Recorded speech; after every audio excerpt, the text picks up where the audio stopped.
ব্যাপক হাৰত বৃদ্ধি হৈছে কোভিড সংক্ৰমণ তাৰে মাজতে আজি ৰাজ্যত অনুষ্ঠিত হল সৰ্বদলীয় বৈঠক কিন্তু অসমত লকডাউন হ'বনে এনে বহু প্ৰশ্নৰ অৱতাৰণা হৈছে আৰু এই বিষয়ে বিস্তৃত তথ্য জনাইছো টাইম এটৰ প্ৰতিগৰাকী দৰ্শকক অসমত লকডাউনৰ পৰিস্থিতি উদ্ভৱ হোৱা নাই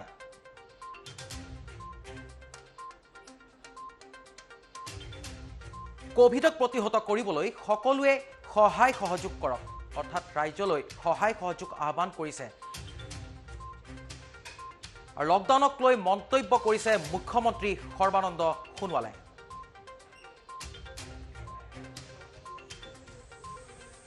প্ৰতিজন ব্যক্তিয়ে মানি চলক চৰকাৰৰ নীতি নিৰ্দেশনা অৰ্থাৎ চৰকাৰে বান্ধি দিয়া এছঅপি মানি চলিবলৈ আহ্বান কৰিছে সৰ্বদলীয় বৈঠকৰ পিছতে এই মন্তব্য কৰিছে মুখ্যমন্ত্ৰী সৰ্বানন্দ সোণোৱালে পুনৰ জনাইছো টাইম এটৰ প্ৰতিগৰাকী দৰ্শকক এই মুহূৰ্তৰে বিশেষ খবৰ ব্যাপক হাৰত বৃদ্ধি হৈছে কোভিড সংক্ৰমণ ক্ৰমাৎ শোচনীয় অৱস্থালৈ ধাৱমান হৈছে ৰাজ্যৰ তথা দেশৰ কোভিড পৰিস্থিতি তাৰে মাজতে আজি সৰ্বদলীয় বৈঠক অনুষ্ঠিত হৈছিলে বহু প্ৰশ্নৰ অৱতাৰণা হৈছিলে যে অসমত লকডাউন হ'ব নে নহয় কিন্তু এই মুহূৰ্তৰে বিশেষ খবৰটো দিব লাইছো টাইম এটৰ প্ৰতিগৰাকী দৰ্শকক অসমত লকডাউনৰ পৰিস্থিতি উদ্ভৱ হোৱা নাই আৰু কোভিডক প্ৰতিহত কৰিবলৈ সকলোৰে সহায় সহযোগ আহ্বান কৰিছে মুখ্যমন্ত্ৰী সৰ্বানন্দ সোণোৱালে আৰু লকডাউনক লৈ মন্তব্য কৰিছে মুখ্যমন্ত্ৰী সৰ্বানন্দ সোণোৱালে কিন্তু ইয়াৰ এই মুহূৰ্ততে প্ৰতিজন ব্যক্তিয়ে মানি চলক চৰকাৰৰ নিৰ্দেশনা অৰ্থাৎ প্ৰতিটো মুহূৰ্ততে চৰকাৰৰ নীতি নিৰ্দেশনা মানি চলিবলৈ যি এছঅপি জাৰি কৰিছে সেই এছঅপি মানি চলিবলৈ আহ্বান কৰিছে মুখ্যমন্ত্ৰী সৰ্বানন্দ সোণোৱালে আৰু সৰ্বদলীয় বৈঠকৰ পিছতে এই মন্তব্য কৰিছে মুখ্যমন্ত্ৰী সৰ্বানন্দ সোণোৱালে আৰু এই মুহূৰ্তত মুখ্যমন্ত্ৰী সৰ্বানন্দ সোণোৱালৰ সেই মন্তব্য আপোনালোকক শুনাব বিচাৰিছো এই অৱস্থাৰ পৰা ৰাজ্যৰ জনতাক উদ্ধাৰ কৰিব লগা হলে আমি সকলোৱে মিলি কাম কৰিব লাগিব একেলগে আৰু কোভিড-19ৰ বিৰুদ্ধে যুঁজ শৃংখলাবদ্ধভাৱে দৃঢ়তাৰে দিব লাগিব আৰু এই ক্ষেত্ৰত ৰাজ্য চৰকাৰে আমাৰ যিবিলাক স্বাস্থ্য বিভাগৰ দ্বাৰা নীতি নিৰ্দেশনা প্ৰেৰণ কৰা হৈছে প্ৰতিগৰাকী নাগৰিকক নিখুঁতভাৱে পালন কৰাৰ নিমিত্তে এইবিলাক যেন প্ৰতিগৰাকী নাগৰিকে নিখুঁতভাৱে পালন কৰে কাৰণ আমাৰ স্বাস্থ্য বিভাগৰ তৰফৰ পৰা যিখিনি তৎপৰতাৰে জনসাধাৰণক উন্নত মানদণ্ডৰ চিকিৎসা আগবঢ়োৱাৰ নিমিত্তে পদক্ষেপ গ্ৰহণ কৰিছে ইয়াৰ বাবে আজি আমি এই পৰিস্থিতিৰ সৈতে মোকাবিলা কৰিবলৈ সক্ষম হৈছোঁ কিন্তু সকলোৰে ক্ষেত্ৰতে সীমাবদ্ধতা আছে এই কথা জনসাধাৰণে উপলব্ধি কৰিব লাগিব মৰ্মেমে উপলব্ধি কৰিব লাগিব কাৰণ সেইবাবেই অসমৰ বুকুত বসবাস কৰা প্ৰায় 3,30,30,00,000 লোকৰ এই সংক্ৰমণৰ পৰা ৰক্ষা কৰাৰ নিমিত্তে আমি দায়বদ্ধতাৰ দায়িত্ব সহকাৰে কাম কৰি আছোঁ দিনে নিশাই আৰু বিশেষকৈ আমাৰ স্বাস্থ্য বিভাগৰ ডক্টৰ হিমন্ত বিশ্ব শৰ্মাৰ লগতে প্ৰতিগৰাকী বিষয়া কৰ্মচাৰী ডাক্তৰ নাৰ্ছ সকলোৱে স্বাস্থ্য বিভাগৰ সৈতে জড়িত বিষয়া কৰ্মচাৰী যেনেধৰণে কাম কৰিছে ইয়াৰ বাবে আজি অসমত আমি এই পৰিস্থিতিৰ লগত মোকাবিলা কৰিবলৈ সক্ষম হৈছোঁ কিন্তু আগন্তুক দিনত বৰ্তমান গোটেই দেশজুৰি যিটো চিটুৱেশ্যন হৈছে এই চিটুৱেশ্যনটোৰ প্ৰতি লক্ষ্য ৰাখি আমি বিশেষভাৱে সজাগতা অৱলম্বন কৰিব লাগিব পৰিষ্কাৰকৈ থকা সামাজিক দূৰত্ব অটুট ৰাখি মাস্ক পৰিধান কৰা এই কথাবিলাক যদি প্ৰতিগৰাকী নাগৰিকে নিখুঁতভাৱে মানি চলে আৰু চৰকাৰৰ তৰফৰ পৰা আগবঢ়োৱা এছঅপি নীতি নিৰ্দেশনা এই সকলোবিলাক কথা যদি মানি চলে তেতিয়া নিশ্চিতভাৱে আমি পৰিত্ৰাণ পাম গতিকে আজি মই পুনৰ অসমৰ বৰাক ব্ৰহ্মপুত্ৰ পাহাৰ ভৈয়ামত বসবাস কৰা প্ৰতিগৰাকী নাগৰিকক মই বিনম্ৰভাৱে অনুৰোধ জনাইছোঁ আৰু বিভিন্ন বেচৰকাৰী সংস্থাসমূহকো আহ্বান জনাইছোঁ যে ৰাইজৰ মাজত সজাগতা বৃদ্ধি কৰাৰ ক্ষেত্ৰত যেন সকলোৱে উদ্যোগ লয় আৰু আজি সৰ্বদলীয় বৈঠকতো প্ৰতিটো ৰাজনৈতিক দলে এই কথা কৈছে তেখেতসকলৰ ৰাজনৈতিক দলৰ যিমান সদস্য আছে সকলোৰে মাজত এই সচেতনতা সজাগতা বৃদ্ধি কৰাৰ বাবে তেখেতসকলে কাম কৰিব আৰু চৰকাৰে লোৱা পদক্ষেপৰ প্ৰতি সম্পূৰ্ণৰূপে সঁহাৰি জনাই আগন্তুক দিনত অসমৰ ৰাইজক কৰোনা ভাইৰাছৰ বিৰুদ্ধে যুঁজ দিয়াৰ বাবে মনোবল যোগান ধৰিব গতিকে মই আশা ৰাখিছোঁ মাননীয় সাংবাদিক বন্ধুসকল আপোনালোকেও যোৱাবাৰ যেনেধৰণে কৰোনা ভাইৰাছৰ বিৰুদ্ধে যুঁজ দিয়াৰ ক্ষেত্ৰত দৃঢ়তা প্ৰদৰ্শন কৰিছিল এইবাবোৰ আপোনালোকৰ যোগেদি ৰাইজক বিশেষকৈ সজাগতা বৃদ্ধি কৰাৰ ক্ষেত্ৰত যাতে আপোনালোকে সম্ভৱ কৰি তুলিব পাৰে, অধিক ৰাইজক এই ক্ষেত্ৰত সজাগ আৰু সতৰ্ক কৰি তুলিব পাৰে, তাৰ বাবে আপোনালোককো মই বিশেষভাৱে আহ্বান জনাইছোঁ। এটা কথা স্পষ্ট, কাৰণ পৰিস্থিতিটো আমি চম্ভালিব লাগিব। পৰিস্থিতি চম্ভালিব লগা হ'লে সকলোৱে সহযোগ কৰিব লাগিব। চৰকাৰে কোনো জাপি দিয়া সিদ্ধান্ত নহয়। আমি যিবিলাক পদক্ষেপ লৈছোঁ ৰাইজক এই সংক্ৰমণৰ পৰা ৰক্ষা কৰাৰ বাবেহে লৈছোঁ। গতিকে সেইবাবে প্ৰতিগৰাকী নাগৰিকে এই কথাটো উপলব্ধি কৰিব লাগিব যে চৰকাৰে লোৱা প্ৰতিটো পদক্ষেপৰ লক্ষ্য হৈছে নাগৰিকসকলক এই সংক্ৰমণৰ পৰা ৰক্ষা কৰা, সুস্বাস্থ্য অধিকাৰী কৰি ৰখা। গতিকে মই ভাবোঁ যে আমাৰ যিবিলাক SOP দিয়া হৈছে এই কথাবিলাক যেন সকলোৱে মানি চলে, আৰু ইয়াক যদি উলংঘা কৰা হয় তেতিয়া নিশ্চিতভাৱে আমি সমাজখনৰ বৃহত্তৰ স্বাৰ্থত আমি এই ক্ষেত্ৰত নিশ্চিতভাৱে পদক্ষেপ গ্ৰহণ কৰিব লাগিব। এতিয়ালৈকে তেনেধৰণৰ কোনো পৰিস্থিতি উদ্ভৱ হোৱা নাই, আৰু আমি অসমৰ ৰাইজক আহ্বান জনাওঁ লকডাউন ঘোষণা কৰাৰ পৰ্যায়লৈকে যাতে। আৰু পুনৰ জনাইছোঁ টাইম 8ৰ প্ৰতিগৰাকী দৰ্শকক, অসমত লকডাউনৰ পৰিস্থিতি উদ্ভৱ হোৱা নাই। কোভিডক প্ৰতিহত কৰিবলৈ সকলোৱে সহায় সহযোগ কৰক, অৰ্থাৎ সহায় সহযোগ আহ্বান কৰিছে মুখ্যমন্ত্ৰী সৰ্বানন্দ সোণোৱালে। আৰু আজি কোভিড পৰিস্থিতিক লৈ এক বৈঠক অনুষ্ঠিত হৈছিলে, সৰ্বদলীয় বৈঠক, আৰু তাৰ পাছতেই মুখ্যমন্ত্ৰী সৰ্বানন্দ সোণোৱালে কোভিডক প্ৰতিহত কৰিবলৈ সকলোৰে সহায় সহযোগ আহ্বান কৰিছে। আৰু লকডাউনক লৈ মন্তব্য কৰিছে মুখ্যমন্ত্ৰী সৰ্বানন্দ সোণোৱালে। প্ৰতিজন ব্যক্তিয়ে মানি চলক চৰকাৰৰ নীতি নিৰ্দেশনা, অৰ্থাৎ ৰাজ্য চৰকাৰে যি SOP জাৰি কৰিছে সেই SOP প্ৰতিজন নাগৰিকক মানি চলিবলৈ আহ্বান কৰিছে মুখ্যমন্ত্ৰী সৰ্বানন্দ সোণোৱালে। আৰু সৰ্বদলীয় বৈঠকৰ পিছতে এই মন্তব্য কৰিছে মুখ্যমন্ত্ৰী সৰ্বানন্দ সোণোৱালে। এই অৱস্থাৰ পৰা হলে আমি সকলোৱে মিলি কাম কৰিব লাগিব একেলগে, আৰু COVID-19ৰ বিৰুদ্ধে যুঁজ শৃংখলাবদ্ধভাৱে দৃঢ়তাৰে দিব লাগিব। আৰু এই ক্ষেত্ৰত ৰাজ্য চৰকাৰে আমাৰ যিবিলাক স্বাস্থ্য বিভাগৰ দ্বাৰা নীতি নিৰ্দেশনা প্ৰেৰণ কৰা হৈছে প্ৰতিগৰাকী নাগৰিকক নিখুঁতভাৱে পালন কৰাৰ নিমিত্তে, এইবিলাক যেন প্ৰতিগৰাকী নাগৰিকে নিখুঁতভাৱে পালন কৰে। কাৰণ আমাৰ স্বাস্থ্য বিভাগৰ তৰফৰ পৰা যিখিনি তৎপৰতাৰে জনসাধাৰণক উন্নত মানদণ্ডৰ চিকিৎসা আগবঢ়োৱাৰ নিমিত্তে পদক্ষেপ গ্ৰহণ কৰিছে, ইয়াৰ বাবে আজি আমি এই পৰিস্থিতিৰ সৈতে মোকাবিলা কৰিবলৈ সক্ষম হৈছোঁ। কিন্তু সকলোৰে ক্ষেত্ৰতে সীমাবদ্ধতা আছে, এই কথা জনসাধাৰণে উপলব্ধি কৰিব লাগিব, মৰ্মেমে উপলব্ধি কৰিব লাগিব। কাৰণ সেইবাবেই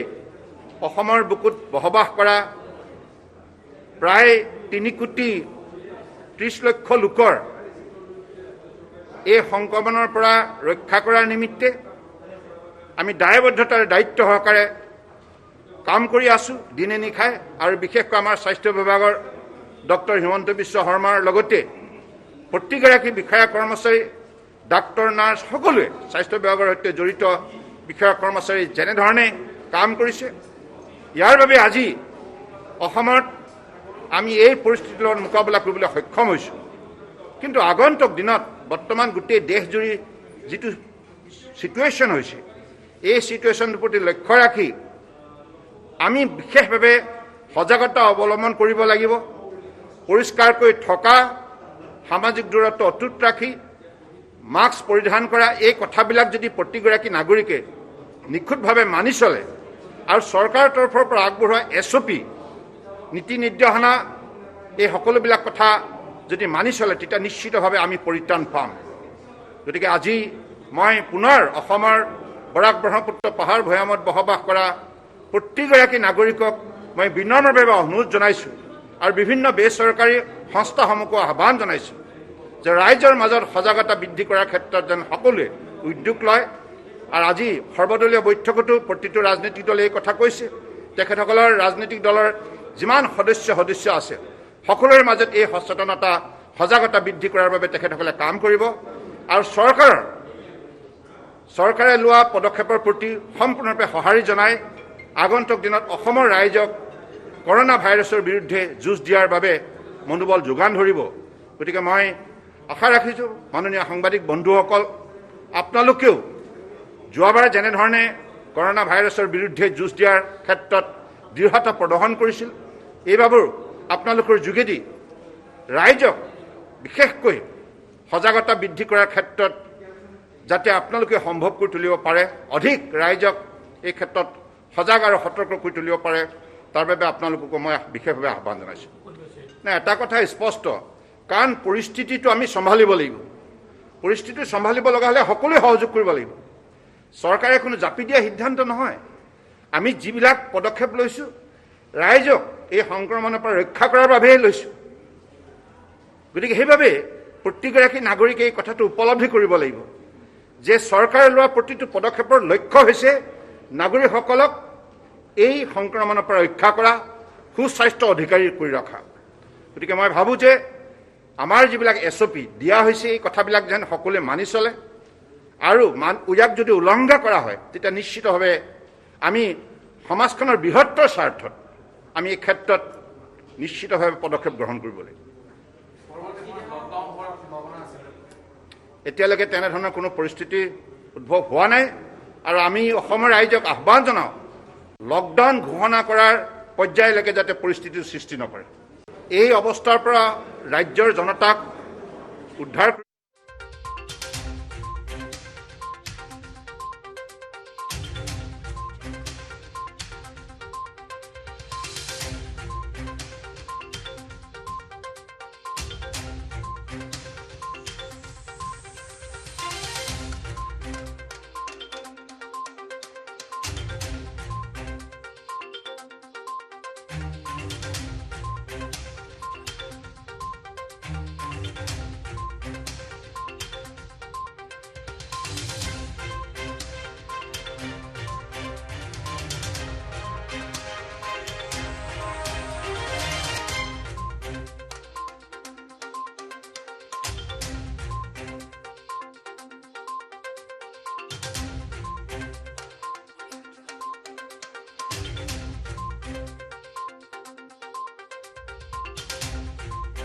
উপলব্ধি কৰিব লাগিব।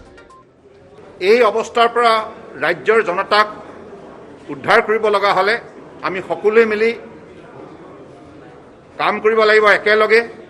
আৰু COVID-19ৰ বিৰুদ্ধে যুঁজ শৃংখলাবদ্ধভাৱে দৃঢ়তাৰে দিব লাগিব। আৰু এই ক্ষেত্ৰত ৰাজ্য চৰকাৰে আমাৰ যিবিলাক স্বাস্থ্য বিভাগৰ দ্বাৰা নীতি নিৰ্দেশনা প্ৰেৰণ কৰা হৈছে, প্ৰত্যেকগৰাকী নাগৰিকক নিখুঁতভাৱে পালন কৰাৰ নিমিত্তে এইবিলাক যেন প্ৰত্যেকগৰাকী নাগৰিকে নিখুঁতভাৱে পালন কৰে। কাৰণ আমাৰ স্বাস্থ্য বিভাগৰ তৰফৰ পৰা যিখিনি তৎপৰতাৰে জনসাধাৰণক উন্নত মানদণ্ডৰ চিকিৎসা আগবঢ়োৱাৰ নিমিত্তে পদক্ষেপ গ্ৰহণ কৰিছে, ইয়াৰ বাবে আজি আমি এই পৰিস্থিতিৰ সৈতে মোকাবিলা কৰিবলৈ সক্ষম হৈছোঁ। কিন্তু সকলোৰে ক্ষেত্ৰতে সীমাবদ্ধতা আছে। এই কথা জনসাধাৰণে উপলব্ধি কৰিব লাগিব, মৰ্মে উপলব্ধি কৰিব লাগিব। কাৰণ সেইবাবেই অসমৰ বুকুত বসবাস কৰা প্ৰায় 3,30,00,000 লোকৰ এই সংক্ৰমণৰ পৰা ৰক্ষা কৰাৰ নিমিত্তে আমি দায়বদ্ধতাৰে দায়িত্ব সহকাৰে কাম কৰি আছোঁ দিনে নিশাই। আৰু বিশেষকৈ আমাৰ স্বাস্থ্য বিভাগৰ ডক্টৰ হিমন্ত বিশ্ব শৰ্মাৰ লগতে প্ৰত্যেকগৰাকী বিষয়া কৰ্মচাৰী, ডাক্তৰ, নাৰ্ছ সকলোৱে স্বাস্থ্য বিভাগৰ সৈতে জড়িত বিষয়া কৰ্মচাৰী যেনেধৰণে কাম কৰিছে, ইয়াৰ বাবে আজি অসমত আমি এই পৰিস্থিতিৰ লগত মোকাবিলা কৰিবলৈ সক্ষম হৈছোঁ। কিন্তু আগন্তুক দিনত বৰ্তমান গোটেই দেশজুৰি যিটো চিটুৱেশ্যন হৈছে, এই চিটুৱেশ্যনটোৰ প্ৰতি লক্ষ্য ৰাখি আমি বিশেষভাৱে সজাগতা অৱলম্বন কৰিব লাগিব। পৰিষ্কাৰকৈ থকা, সামাজিক দূৰত্ব অটুট ৰাখি মাস্ক পৰিধান কৰা, এই কথাবিলাক যদি প্ৰতিগৰাকী নাগৰিকে নিখুঁতভাৱে মানি চলে আৰু চৰকাৰৰ তৰফৰ পৰা আগবঢ়োৱা SOP নীতি নিৰ্দেশনা এই সকলোবিলাক কথা যদি মানি চলে তেতিয়া নিশ্চিতভাৱে আমি পৰিত্ৰাণ পাম। গতিকে আজি মই পুনৰ অসমৰ বৰাক ব্ৰহ্মপুত্ৰ পাহাৰ ভৈয়ামত বসবাস কৰা প্ৰত্যেকগৰাকী নাগৰিকক মই বিনম্ৰভাৱে অনুৰোধ জনাইছোঁ আৰু বিভিন্ন বেচৰকাৰী সংস্থাসমূহকো আহ্বান জনাইছোঁ যে ৰাইজৰ মাজত সজাগতা বৃদ্ধি কৰাৰ ক্ষেত্ৰত যেন সকলোৱে উদ্যোগ লয় আৰু আজি সৰ্বদলীয় বৈঠকতো প্ৰতিটো ৰাজনৈতিক দলে এই কথা কৈছে তেখেতসকলৰ ৰাজনৈতিক দলৰ যিমান সদস্য আছে সকলোৰে মাজত এই সচেতনতা সজাগতা বৃদ্ধি কৰাৰ বাবে তেখেতসকলে কাম কৰিব আৰু চৰকাৰে লোৱা পদক্ষেপৰ প্ৰতি সম্পূৰ্ণৰূপে সঁহাৰি জনাই আগন্তুক দিনত অসমৰ ৰাইজক কৰোনা ভাইৰাছৰ বিৰুদ্ধে যুঁজ দিয়াৰ বাবে মনোবল যোগান ধৰিব। গতিকে মই আশা ৰাখিছোঁ মাননীয় সাংবাদিক বন্ধুসকল আপোনালোকেও যোৱাবাৰ যেনেধৰণে কৰোনা ভাইৰাছৰ বিৰুদ্ধে যুঁজ দিয়াৰ ক্ষেত্ৰত দৃঢ়তা প্ৰদৰ্শন কৰিছিল এইবাৰো আপোনালোকৰ যোগেদি ৰাইজক বিশেষকৈ সজাগতা বৃদ্ধি কৰাৰ ক্ষেত্ৰত যাতে আপোনালোকে সম্ভৱ কৰি তুলিব পাৰে অধিক ৰাইজক এই ক্ষেত্ৰত সজাগ আৰু সতৰ্ক কৰি তুলিব পাৰে তাৰ বাবে আপোনালোককো মই বিশেষভাৱে আহ্বান জনাইছোঁ। এটা কথা স্পষ্ট কাৰণ পৰিস্থিতিটো আমি চম্ভালিব লাগিব পৰিস্থিতি চম্ভালিব লগা হ'লে সকলোৱে সহযোগ কৰিব লাগিব চৰকাৰে কোনো জাপি দিয়া সিদ্ধান্ত নহয় আমি যিবিলাক পদক্ষেপ লৈছোঁ ৰাইজক এই সংক্ৰমণৰ পৰা ৰক্ষা কৰাৰ বাবেই লৈছোঁ গতিকে সেইবাবে প্ৰতিগৰাকী নাগৰিকে এই কথাটো উপলব্ধি কৰিব লাগিব যে চৰকাৰে লোৱা প্ৰতিটো পদক্ষেপৰ লক্ষ্য হৈছে নাগৰিকসকলক এই সংক্ৰমণৰ পৰা ৰক্ষা কৰা